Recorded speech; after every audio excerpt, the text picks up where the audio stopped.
Welcome back to our channel, ladies and gentlemen. Please subscribe to our channel if you're watching us for the first time.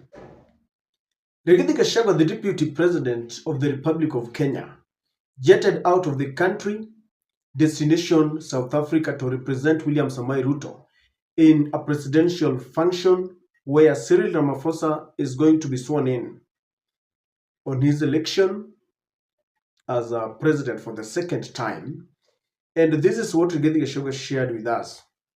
Rigathi took to his Twitter handle and he said, "This evening I left Nairobi for Pretoria, South Africa, to represent our President, His Excellency Dr. William Samoei Ruto, at the swearing-in of President-elect Cyril Ramaphosa as President of the Republic of South Africa."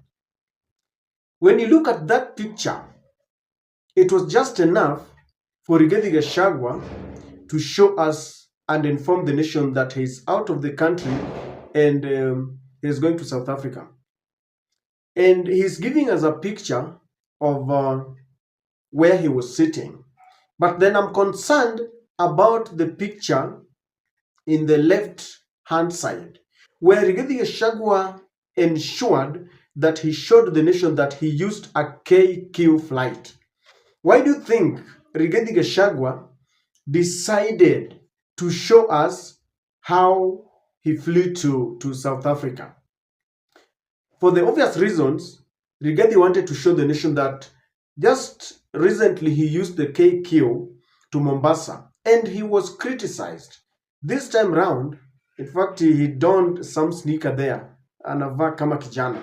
And he wanted to show them that I still chose KQ as my mode of transport. And I think he wanted that to come out clear.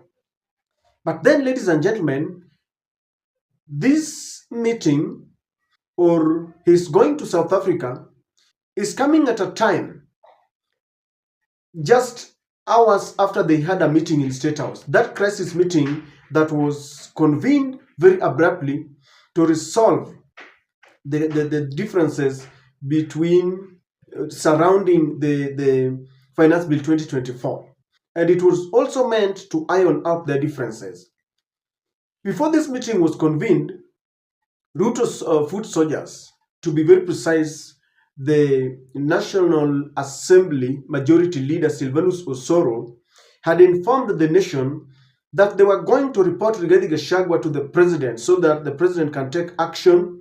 And if the president was not going to take any action against his deputy, then they were going to take it upon themselves to read him a riot act.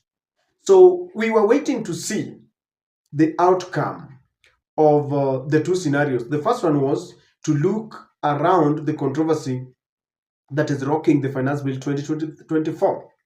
And we have a result for that, because they came out and told us that we have ironed out, we have looked at the articles that Kenyans did not want, and they told us that they had dropped the tax on bread, they had dropped the tax on electronic money transfer, they had dropped taxes on diaper except for the imported ones, and they also told us that they had dropped the motor vehicle levy. But as to whether they ironed out their differences, as to whether they read a riot act to the deputy president, as to whether they reported him to the president, that we were not told. And in the middle of all this verbal war and tensed moments and going at each other, it took the wisdom of one person. You know, in a house of mad people, you get someone who's a little bit sane. In a house that is full of people who are drunk, either drunk with the power or drunk with whatever it is, you must always get one person who will try and exercise sobriety. So it took the attention of Cecil Mbarire to remind the Kenya Kwanza that this war between the deputy president and the president is not working for us. We promised quite a lot to the electorate, and they are waiting for us in 2027. Cecil did not mince her words, and her message was directed to William Samoei Ruto and Rigathi Gachagua. Cecil Barire simply fixed some senses in Ruto, in Gachagua, in people like Osoro and Kimani Chungwa. She was telling them, this is not helping us. And I don't think she was telling them anything new anyway, because the die is cast. And Kenyans, I'm telling you, if elections were to be held today, they will not give William Ruto a second chance. It was after that meeting that William Ruto decided that he gives Rigathi a chance to go and represent him in that presidential event in South Africa. Of course, Rigathi Gachagua is still telling them, nimetumia KQ.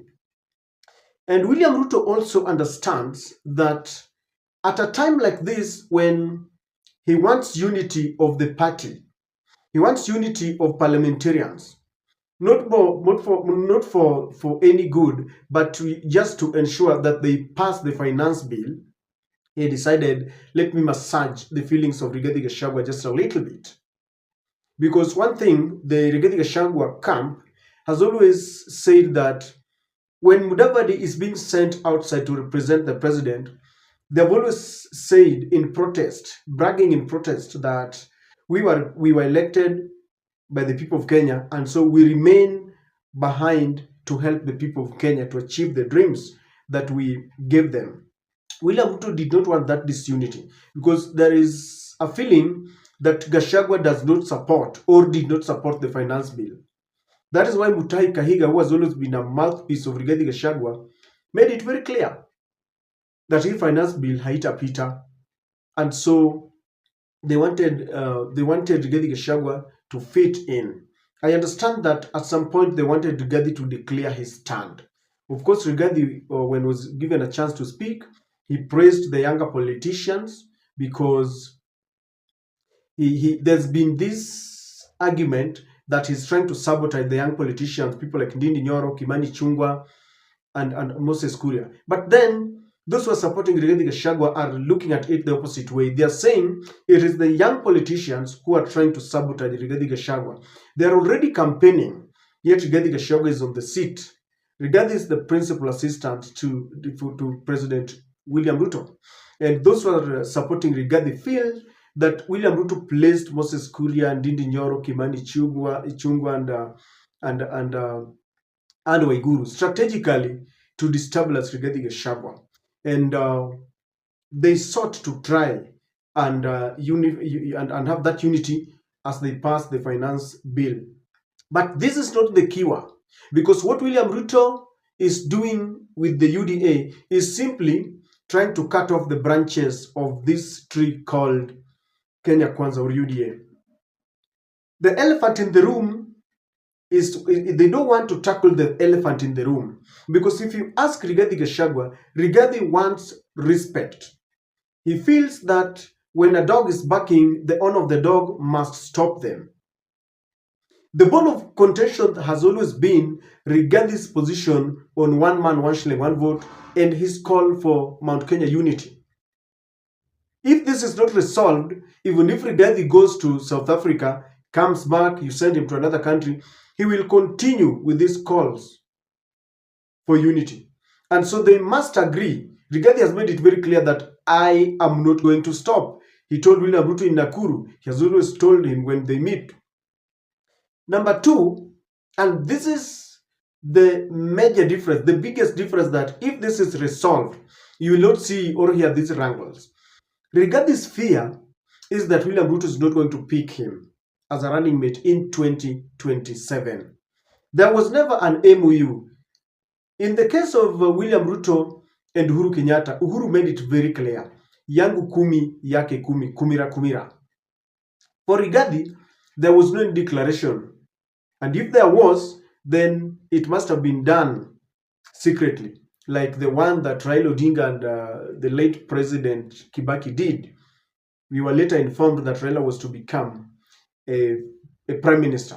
But betrayal has been part and parcel of our country. So in the absence of an MOU, it is not obvious that he must pick Rigathi Gachagua.